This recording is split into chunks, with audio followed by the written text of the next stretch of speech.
The amazing thing about Kindred was how unsuccessful he was at enforcing the law. Ever since the days when he was the enrollment officer for the Confederacy in Lavaca County, Texas, he had failed to carry out his duties properly or even completely.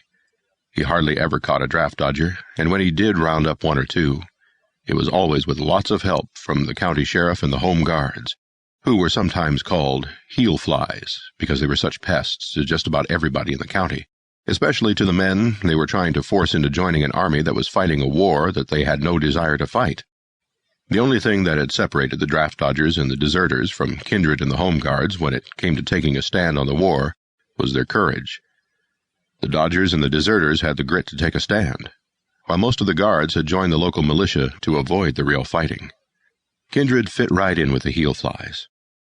He had been one of the first to raise the Confederate flag when Texas seceded from the Union in '61, and as soon as the war was apparently lost, he left the service of the Confederacy and got himself an appointment as a deputy sheriff of Lavaca County. As the county enrolling officer, Kindred learned that more money could be made under the table than above it. He accepted bribes from those men who were just as eager as he was to stay out of the fighting, but he never seemed to be able to save any of that gold for the future. As a deputy sheriff collecting the county's taxes, he found the pickings a bit slimmer, so he turned to robbery, highway robbery. He put together a band of outlaws, and he led them in raids on freight wagon trains in neighboring counties. Finally, he was recognized and arrested. He lost his badge, but he was released on bail. Robbing a few freight wagons wasn't Kindred's worst crime, however. While free on bond, he tried his hand at rustling with the aid of two of Lavaca County's worst menaces, the Detchen brothers, Farley and Harlan, the foster sons of the county's most notorious female, Sophia Campbell. Kindred and his gang tried to steal a mixed herd that was being driven from Lavaca County to New Orleans. Denton Slater, the young owner of Glengarry Plantation, ramrodded the drive with the help of his older brother Clete. Jess Tate, the owner of Double Star Ranch and Clete Slater's best friend, provided all but two of the drovers for the task. The exceptions were Harlan and Farley Detchen. On the trail to Louisiana, the Detchens murdered Jess Tate, threw his body into the Sabine River, then tried to make it look like Tate had met with an accident and had been swept down the river. While Clete Slater was off looking for Tate, the Detchens slipped away from the trail crew and joined Kindred and the rest of the gang. They set up an ambush in Louisiana. Clete Slater returned in time to foil Kindred's raid, but he was too late to save his brother, who was fatally wounded by an outlaw bullet.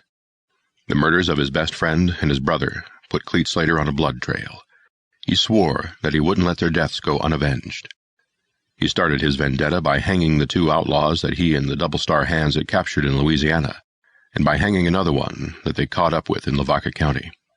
Knowing that Slater was gunning for them, the Detchens hid behind their foster mother's skirts on her ranch.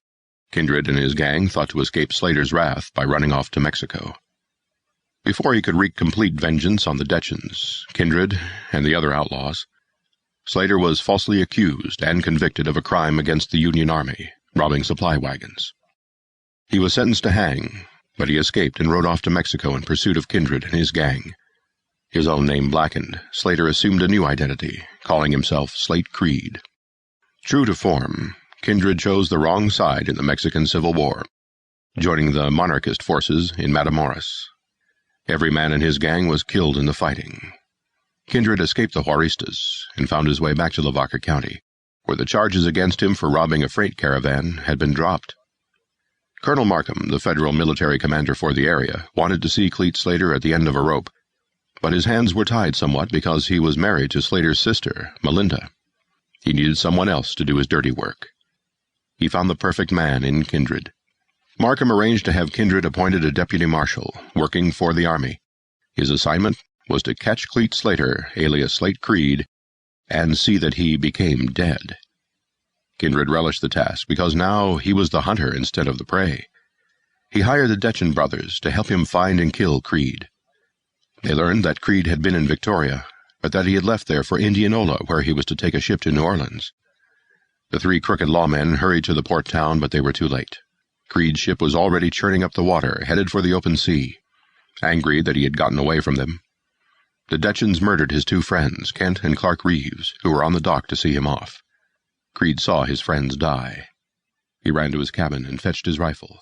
Although the steamer was moving away from his target, he shot and killed Harlan Detchen.